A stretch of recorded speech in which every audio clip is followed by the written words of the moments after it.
Ça y est les gars, je suis à jour sur One Piece, manga, anime, scan, j'ai tout lu et on en parle maintenant. Imu est en train de combattre Loki dans le chapitre 1181, le dernier paru, et la question que je me suis posée en lisant ce chapitre, c'est, par miracle, si Imu venait à trépasser, qui serait l'antagoniste final de One Piece? Qui serait le dernier méchant de One Piece? La première théorie voudrait que ce soit Teach.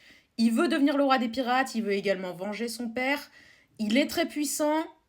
Possiblement, ça peut être Teach, mais je trouve qu'il a quand même pas l'aura d'un Imu, quoi. La deuxième théorie, un peu plus sombre, je vous l'accorde, elle est carrément sombre et beaucoup de gens ne sont pas d'accord avec ça, serait que Shanks soit le grand méchant de tout One Piece, parce qu'il fait tout en zoom zoom jusqu'à présent, et que là, sur les derniers arcs, les derniers chapitres, il a quand même attaqué et laissé pour mort, on sait pas trop, et Bartholomew et Eustache Kid.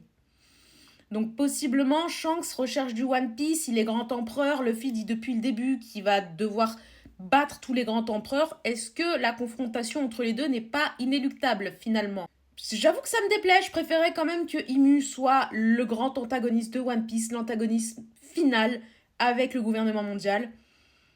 Qu'est-ce que vous en pensez de ces théories trouvées sur internet? Qu'est-ce que vous en pensez? Dites-moi tout en commentaire et on se voit demain. Ciao!